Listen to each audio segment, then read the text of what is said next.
to Mega Wellness Summit. I'm your host, Nikki Jencen. Are you enjoying the summit so far? I'm so grateful that you are part of our summit and help making it an extraordinary experience. Our next expert is someone I know is changing lives. We're speaking to Dr. Jack Wolfson, who is the paleocardiologist. Raised in Chicago, he completed 4 years of osteopathic medical school, 3 years of internal medicine, and 3 years in cardiology fellowship. He is a board-certified cardiologist.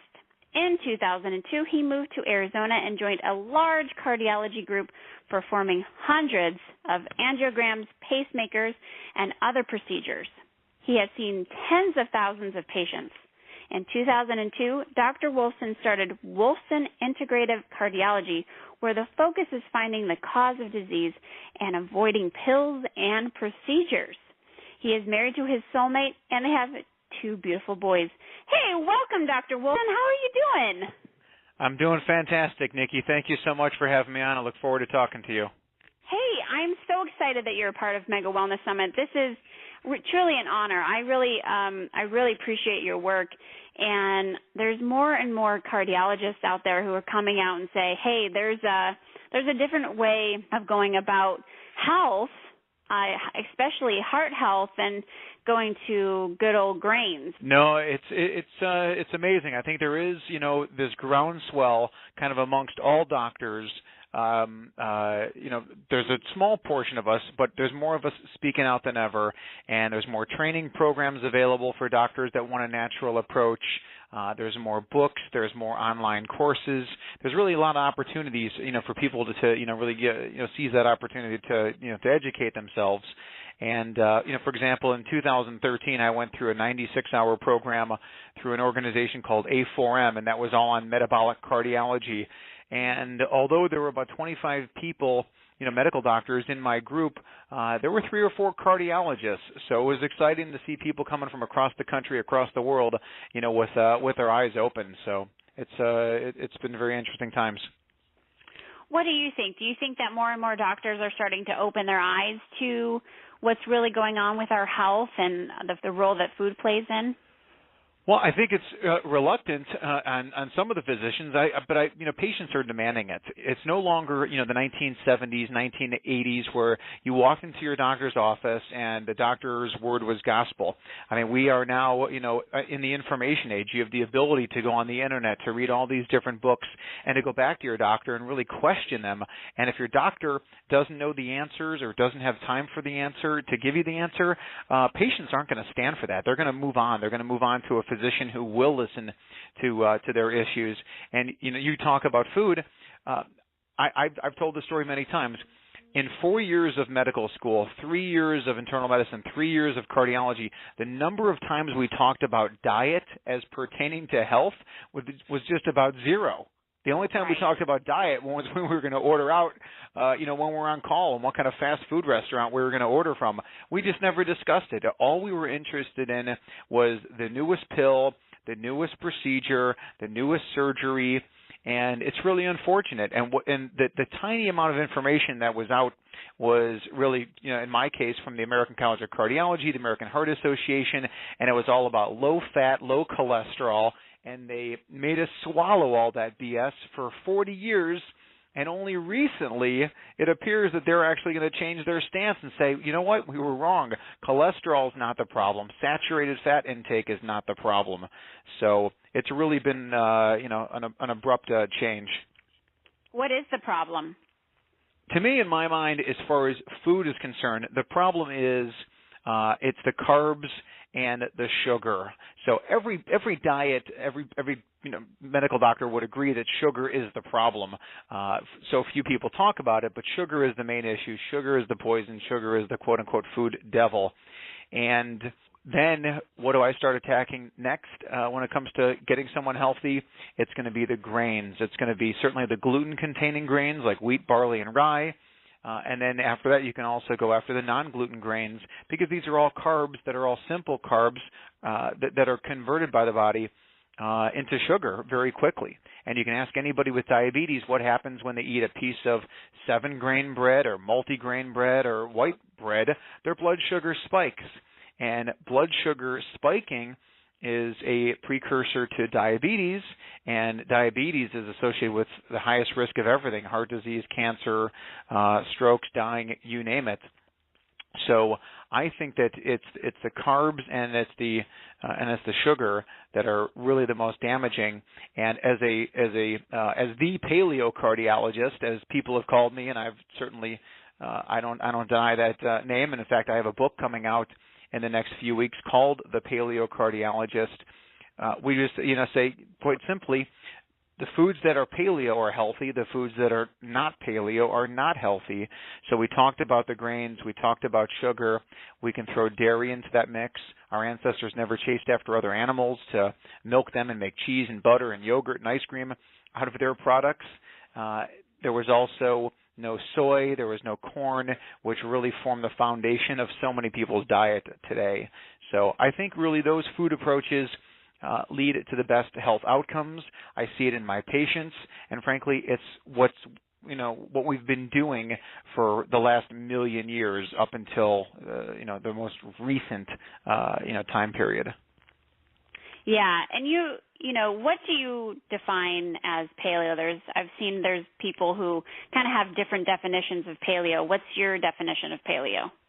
Well, I think you raise a good point, and I think a lot of people want to believe a lot of things that to try and encompass what they enjoy. So they can say that dairy, for example, is one paleo item that is commonly debated. But like I said previously, our ancestors did not go chasing after other animals, milk and milk them. So to me, paleo, and so many people have allergies and sensitivities to the proteins in dairy, such as whey and casein. So many people are lactose intolerant because we lose the enzyme lactase after we're done breastfeeding as children. So dairy is certainly one area. Other things, fruit can come into debate. I tell my patients one piece of fruit per day max once they hit their goal weight and where they want to be as far as their blood work is concerned, because sugar is not like our fruit is not like our paleo fruit. Fruit back then was wild berries and crab apples, and it'd be available for just a couple of months. Going into here in the northern hemisphere. I mean, that would be northern hemisphere. Sorry, that would be in August, September, when the fruits start to ripen, and then you would eat those fruits. And actually, the idea there is that they would actually help you gain weight to put on fat to get ready for the lean period known as wintertime, when food would be pretty scarce. But nowadays, fruit is all giant apples, giant bananas, giant grapefruits, and everybody's having a fruit smoothie for breakfast, and they have fruit in the afternoon and fruit for dinner, and they're getting a tremendous amount of sugar. That sugar is mostly in the form of fructose, and fructose, as we know, is very damaging to the liver. So once again, I tell my patients one piece of fruit per day max. And I think those are kind of the main, areas of contention. Maybe some people would say potatoes. I tell my patients to limit potatoes, although they're gluten-free. They're still starchy carbs that are quickly converted into sugar. So it's not really on my paleo plan. Do you have your own paleo plan that you describe in your new book? I do. It's I put up a paleo pyramid, and the paleo pyramid, the foundation of my paleo pyramid is going to be vegetables. I think what people get wrong about paleo and what turns people off to the idea of paleo, and paleo once again represents the Paleolithic era. Paleo is short for Paleolithic, and that is really the time period from before the agricultural revolution. 10 to 12,000 years ago. But when people think about paleo, they say, oh, well, so that means you have, bacon and eggs for breakfast, and for lunch you have a steak, and for dinner you have another steak. And that's not the case at all. The foundation is vegetables. You should have vegetables in the morning, for lunch, and with your dinner. The point being about paleo is that everybody has to be eating some meat and or seafood. Every population, every group of people in the history of the world has been a meat and or seafood eater. The people that are following a vegan diet or vegetarian diet, they're really experimenting. They're doing something that no human being has ever done before. So I certainly advise against those type of diets and to follow paleo. And once again, my patients get fantastic results. But also on that paleo pyramid, you're going to have meat, seafood, fowl, eggs, and then, of course, coconuts, avocado, olives. Your animal fats are fantastic to cook with. They're very stable for cooking. It's difficult to get them to go rotten or to go rancid, and like I said, difficult to damage those. And then nuts and seeds are on that diet. Peanuts are not part of it. Peanuts are actually a legume, and like I said, that one piece of fruit. And of course, everything that I'm talking about is organic. Everything I'm talking about as far as meats are going to be free range, grass fed. I'm not like Dr. Wolfson said, go to a fast food joint and get a double burger without the bun. I'm not saying that. You definitely have to eat quality products. And then when it comes to seafood, it has to be wild. And even that can be limited because the oceans are so polluted. So we really stick with wild salmon and then the small fish like sardines, herring, anchovy, smelts, and the like. Because they could contain mercury. Yes, I mean the large fish. The larger fish. Yes, the large fish. Tuna, swordfish. They are just loaded with mercury and other pollutants. And if you're going to do it, it should be very sparing. And shellfish, we recommend once per month at the most on that. You don't have to eat shellfish, but certainly if you do, it has to be limited. And I'll say one more thing, for your listeners, is that anytime we eat seafood, we always finish that off with a tall glass of chlorella. Chlorella is blue-green algae. It is a known chelator, meaning that it binds up metals and impurities, and it binds it up in your gut and then carries it safely out the other end. So always keep your chlorella handy if you're going for sushi or any kind of seafood meal. You always want to keep that with you. Do you have to be worried about where you get your chlorella because of the oceans being so contaminated?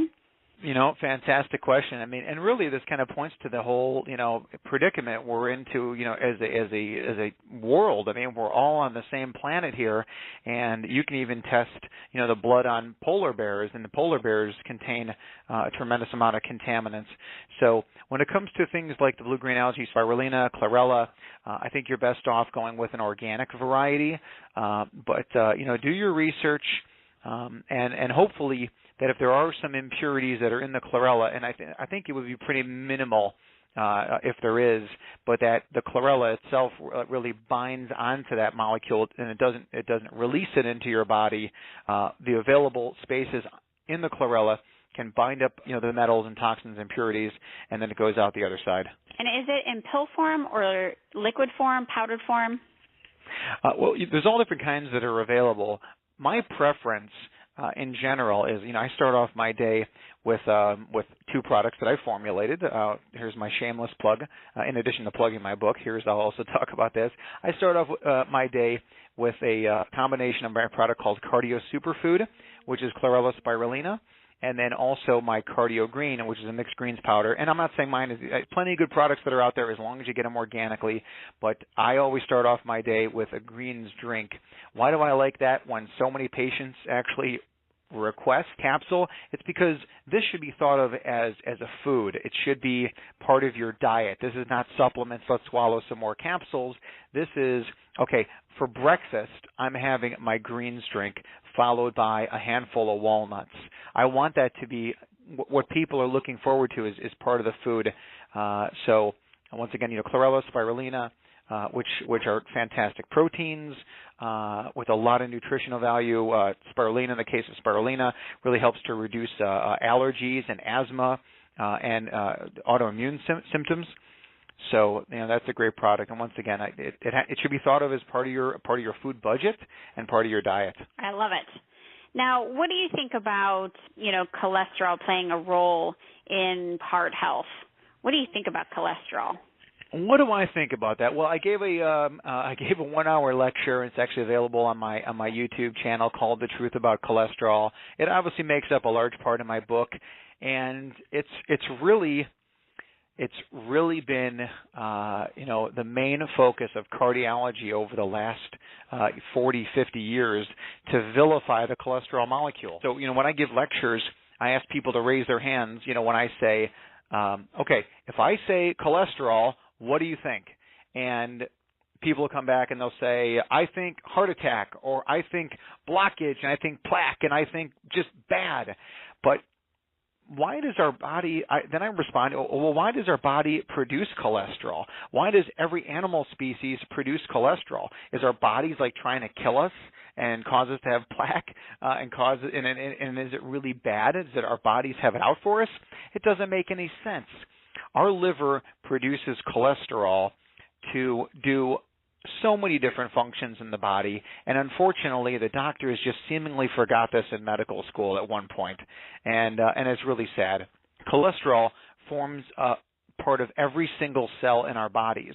The cell membrane, which is a fence that encloses each cell, has a large portion of cholesterol that's in that membrane. That's how cells communicate to one another. That's how cells communicate to the outside world, how cells communicate with hormones, etc., that are floating around the body.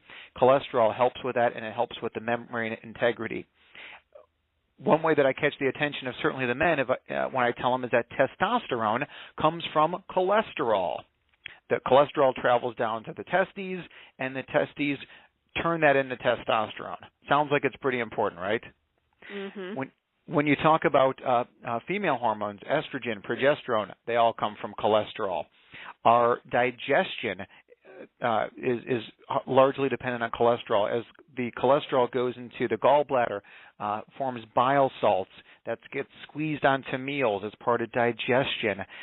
Vitamin D, everyone knows how important vitamin D is. Where does vitamin D come from? Yes, it comes from the sun, but when the sun hits cholesterol in the skin, it turns it into vitamin D. So, cholesterol is extremely important. Now, when people talk about the bad and the good, they can talk about LDL as being the bad and HDL as being the good. But once again, this is just pharmaceutical company speak. This is just doctors being brainwashed. Once again, most animal species produce LDL. Why do they do it? It's not to cause disease.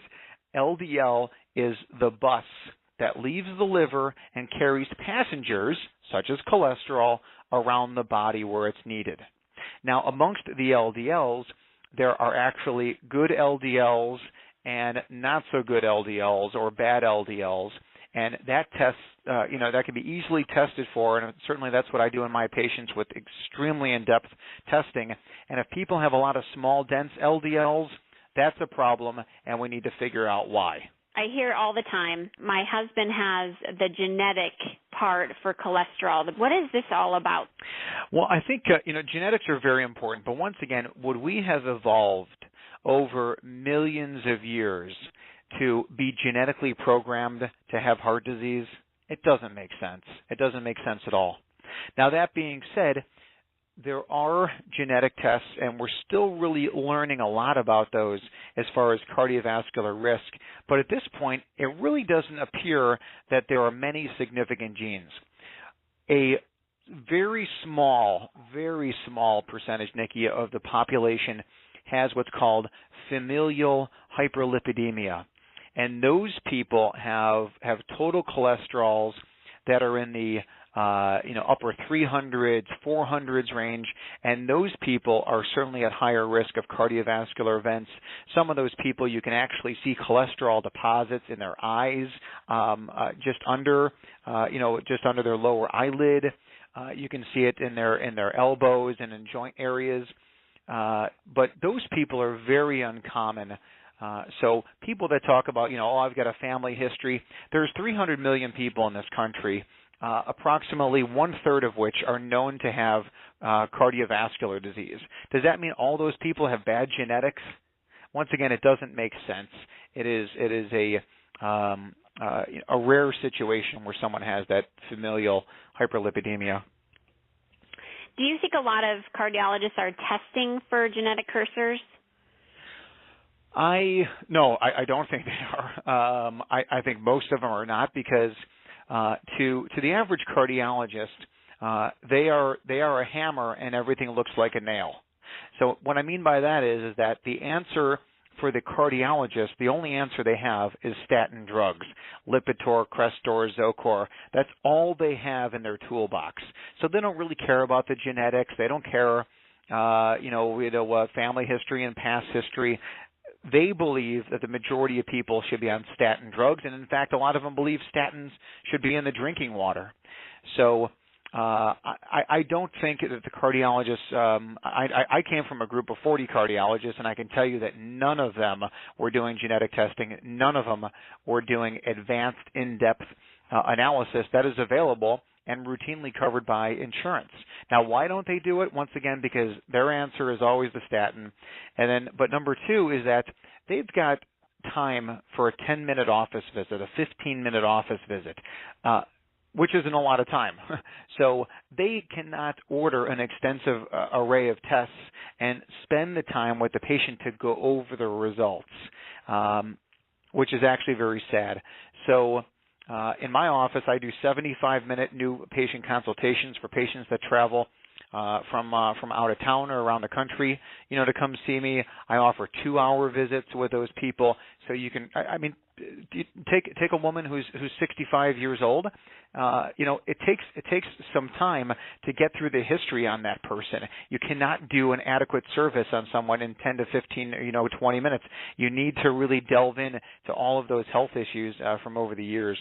So, I think doctors, need to take the time, but they just don't for a multitude of reasons. What tests are you doing that's important for heart health? Well, one test I run is from a company called HD Labs, and they are out of Virginia, and it's the most in-depth cardiovascular analysis that I've ever seen done. It looks at your LDL particles, the total number of those, the sizes, the HDL particle totals. It looks at something called Lp(a), and Lp(a) is a nasty marker, which is often familial and genetically related. And it's important to know that if somebody has that particular marker, then of course there's things to do about it, but that is not routinely tested by cardiologists. There are genetic tests that are important that are included in that test, markers of inflammation, such as hsCRP and myeloperoxidase, fibrinogen, phospholipase A2. So there's a lot of different things looking at, is the body on fire? If the body is on fire or inflamed, you're at markedly higher risk for heart disease, stroke, cancer, dying, blood clots, you name it. And, things like, vitamin D, very in-depth thyroid, in-depth blood sugar, omega-3 cellular index levels, a lot of things there are on that test. And then, of course, we should be doing food sensitivity testing, because even amongst paleo people, unfortunately, 1/3 of people are sensitive to eggs. Now, why is that? There's a lot of different theories that are out there. One theory is that a lot of vaccines are grown on an egg medium, and then when you inject that into someone's body, then the body is basically an immune response is created against those eggs, and henceforth people are now allergic to eggs. And certainly people can have allergies to certain tree nuts, which can be identified, and I think all that stuff increases cardiovascular risk. But we can look at heavy metals, we can look at hormones and neurotransmitters, we can look at intracellular nutrients, magnesium, potassium, copper, zinc, molybdenum, on and on and on. So there really is a lot of advanced testing that can be done, and insurance covers a lot of these tests, but it takes the time to decide what tests are necessary, and then, of course, to interpret those tests and come up with a good regimen of how to improve, those abnormal results. And what would be an abnormal result? Well, once we do, unfortunately, we find eggs are an issue. Very commonly, we find that wheat, gluten, grains are an issue, dairy is an issue, and for those people that hear paleo, nutrition. Hey, I've heard it. I know all these people say it works. But I'm just not sure. Sometimes it's nice to get a piece of paper that says, okay, you are sensitive to gluten. It is causing a problem. You are sensitive to dairy. It's causing a problem. You are sensitive to certain fruits. So it's one thing for a doctor to pay lip service to it and advise it, but a lot of times it's nice to see it in black and white or even in color that the person has a problem with those foods, and they can work on eliminating those foods and see if it makes a difference in how they feel, and maybe some other blood work. So, for example, if I see a person who's got a lot of small, dense LDL particles, we can, advise paleo nutrition. And if that doesn't get us where we need to be, then I can order a food sensitivity panel on that person and say, okay, you're having a lot of these damaged small particles because you have a problem with almonds and pecans. And we eliminate those nuts, and a lot of times we see inflammation go down and we see the lipid profile improve. That's incredible. That's incredible how you're zeroing in on exactly what they're allergic to and what's causing the inflammation, because all disease is inflammation. Well, I think, really it's a lost art to go after the cause. We've become, as medical doctors, just a bunch of Band-Aid pushers, as the case may be, just using cover-up methods to cover up symptoms or cover up signs of disease, and we have to go after cause. Prompted me to become the paleocardiologist and for me to go natural was when I met the woman who would become my wife in 2004. And she is a chiropractor. And we had some interesting conversations early on. It's tough for once again for people to do. And then, of course, how do you change that? I mean, you've gone through all that training. Let's take, for example, pediatricians and the vaccine issue. How can you get a pediatrician who their entire lives have been, about vaccines? How can you change their opinion? I mean, it's everything they've ever been taught and learned. It's tough to change their opinions. But there are pediatricians out there who are speaking out, certainly about informed consent and vaccine issues. But fortunately for me, I changed very quickly. I let down my guard and woke up to the reality, and I'm sure happy I did. We all are happy that you did, because you're changing lives in a big way, and I think people are starting to see now that the old way of doing medicine is not working any longer, that we have to open our minds to a new way in this century. Well, let me add to that real quick. It's just, the life expectancy of the U.S. is one of the worst of all industrialized nations. Our infant mortality and morbidity is absolutely terrible. So we're clearly not doing things, appropriately. And even though we may be living longer than we were, 30, 40, 50, years ago, et cetera, are we living better? We're extending life with chronic conditions and end-of-life care to keep people alive for so much longer, but in a deplorable state of health. I don't think this is what we wanted. And, people say, well, didn't the paleo people die young? The answer is that they didn't. There were lots of paleo people that lived a long life. You can read the works by explorers such as Captain Cook and Magellan. You can read the works by someone, a dentist in the 1920s, Weston A. Price, who traveled all around the world to go to different paleo communities to actually explore their dentition. Why would people have died? Why would our paleo ancestors die? They certainly wouldn't be dying from diabetes or heart disease or strokes. We clearly know that. They weren't dying from cancer. People back then would have died because of trauma, because there were no laws, maybe, one tribe versus another. It was a warrior-like society. They fell off a cliff and they broke their leg, and you couldn't repair that. The person died of an infection. Those would have been the issues back then. But what happened is that over the last, let's say, 600-700 years, as the populations grew, as major cities came into place, there was no sanitation, there was poor access to food, no clean water. Those people, there was nutrient deficiencies that were rampant, those people didn't live long, and they were very prone to infectious diseases. Or take a child who grew up in New York City in 1900, and there were tall buildings. Most of the year they would have no sun exposure, so vitamin D deficiency would have been rampant. So I think that's what invited a lot of illness back then, including, like I said, infectious diseases, and would have caused people to not live as long as we do today. But we're living longer, but the chronic conditions and the amount of pharmaceuticals people are on is just deplorable. I agree. Now, do your boys follow a paleo lifestyle? And because I know you have two beautiful boys. Yes. Well, let's just call them 8 and 3 for the purpose of this. They're just about to turn 8 and 3 respectively, and they are, knock on wood, they're in fantastic health. They are both paleo. We keep strict paleo in the house. That isn't to say that occasionally we don't have treats.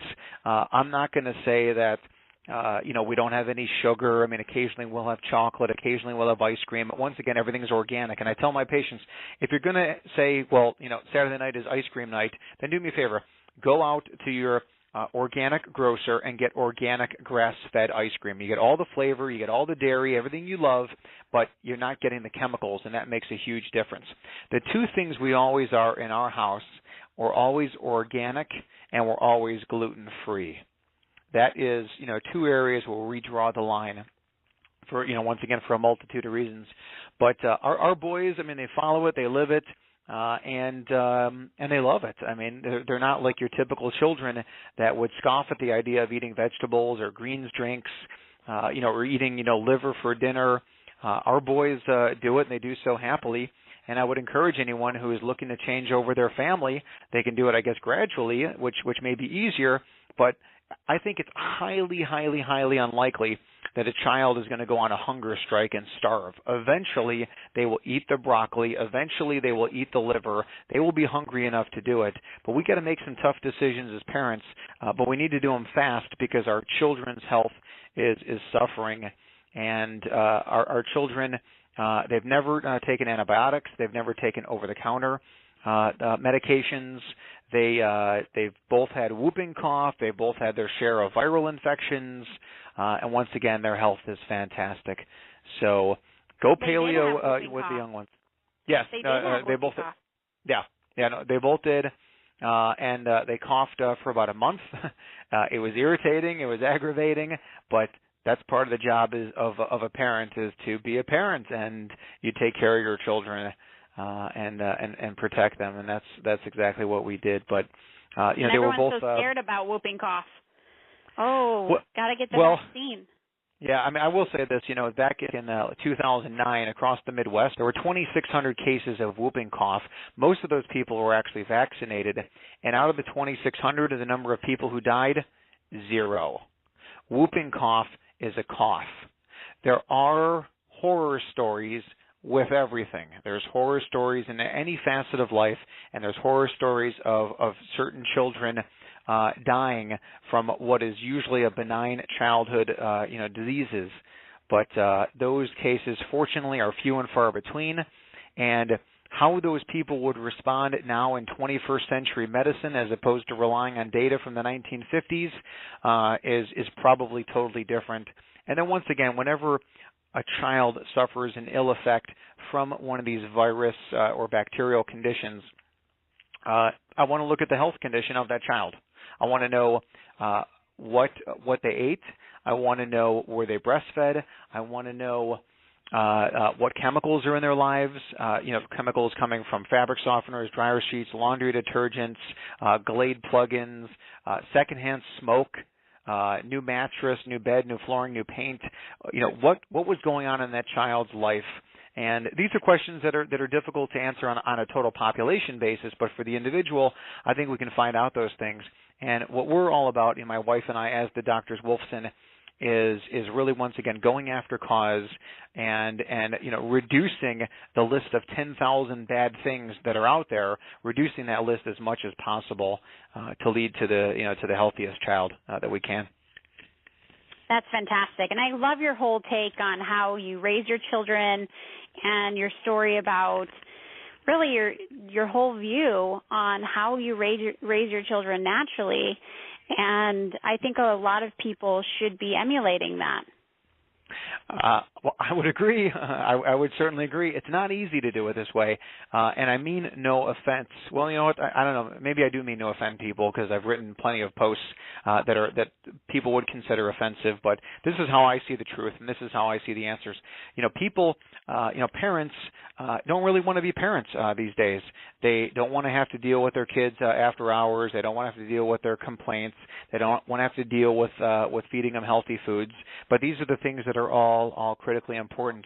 In our house, both of our boys were breastfed for over 3 years. Our little guy is still going. I don't know when he's going to stop. The average age of breastfed children around the world is 4 years of age.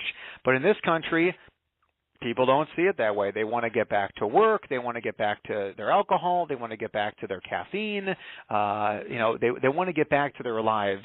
And who suffers? The child suffers. In our house, we co-sleep with our children. So usually the four of us are sleeping in the same bed. Sometimes we go 2 and 2. I'll take the older boy. My wife takes the younger boy. Sometimes I'll take both boys to let my wife get a full night's sleep. In